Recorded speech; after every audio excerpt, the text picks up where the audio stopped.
আসসালামু আলাইকুম। জনপদের খবরে আমন্ত্রণ জানাচ্ছি আমি নিশা মুনতাসির।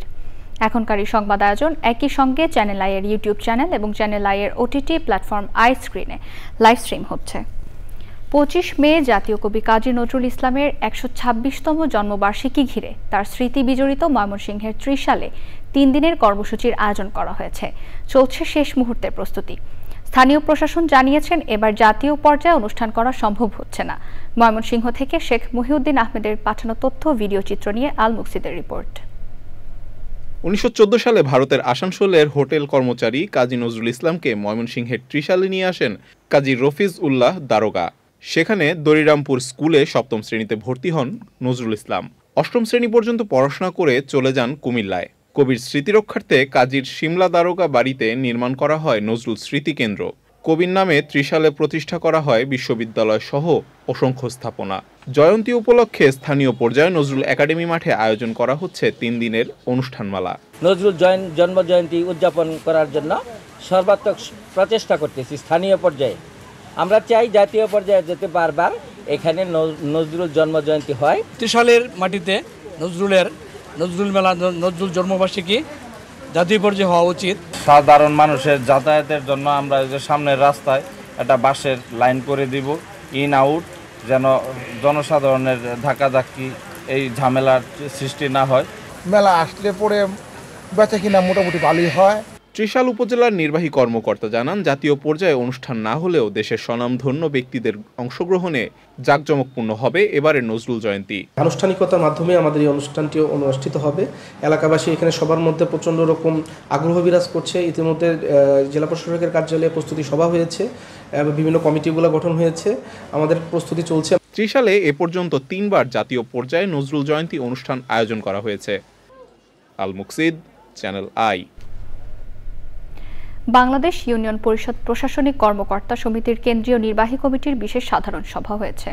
ঢাকা রিপোর্টার্স ইউনিটিতে আয়োজিত সভায় কুমিল্লা জেলার সাংগঠনিক সম্পাদক চন্দন কুমার দাস এর সঞ্চালনায় সভাপতিত্ব করেন সমিতির পাবনা জেলার সভাপতি মোহাম্মদ মিজানুর রহমান। সভায় 2023 সালে গঠিত নির্বাহী কমিটির অকার্যকর ভূমিকার কথা উল্লেখ করেন বক্তারা। পরে আলতাফ হোসেনকে সভাপতি ও মোহাম্মদ আবদুল্লাহ আল মমিনকে সাধারণ সম্পাদক করে 7 সদস্যের নতুন কমিটি ঘোষণা করা হয়।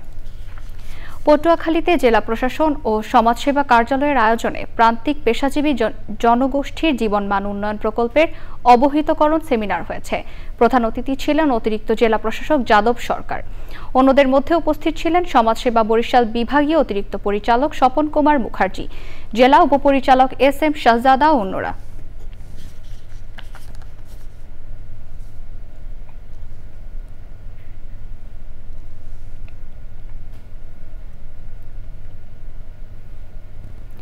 প্রাণ ও প্রকৃতিকে গুরুত্ব দিয়ে শরীয়তপুর জেলা রোভার স্কাউটদের বার্ষিক পরিকল্পনা বিষয়ক সমন্বয় সভা হয়েছে।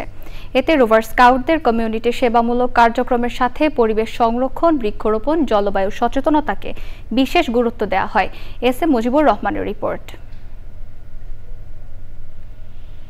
উন্নয়নের নামে অপরিকল্পিত নগরায়ন, নির্বিচারে বন উজাড় সহ মানবসৃষ্ট নানা কারণে হুমকিতে প্রাণ প্রকৃতি।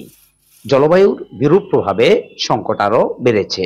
পরিস্থিতির উত্তরণে বৃক্ষরোপণ সহ সমন্বিত ও পরিকল্পিত উদ্যোগে গুরুত্বারোপ করেছেন সংশ্লিষ্টরা।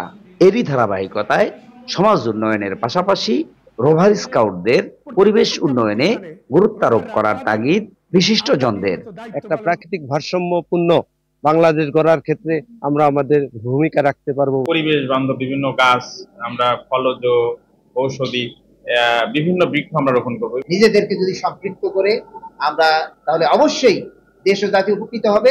দুর্যোগের সময় বিভিন্ন সেবামূলক কার্যক্রমে তারা অংশগ্রহণ করে। এই ধরনের উদ্যোগে সম্পৃক্ত হওয়ার জন্য ছাত্রছাত্রীদেরকে আহ্বান জানাচ্ছি। পরিবেশ সুরক্ষায় বৃক্ষরোপণ, প্লাস্টিক বর্জন সহ সচেতনতা সৃষ্টিতেও গুরুত্ব আরোপ করেন তারা।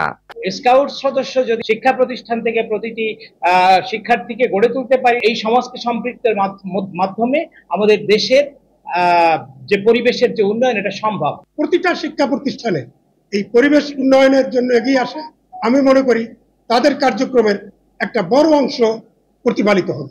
আগামী প্রজন্মের জন্য সবুজ পৃথিবী করতে প্রাণ প্রকৃতি রক্ষার তাগিদ দিয়েছেন সবাই। শরীয়তপুর থেকে SM. Mujibur Rahman, channel I. দর্শক, জনপদের খবর আজকের মতো এই পর্যন্ত। একটু পর কৃষি সংবাদ দেখার আমন্ত্রণ জানিয়ে শেষ করছি। ধন্যবাদ সবাইকে।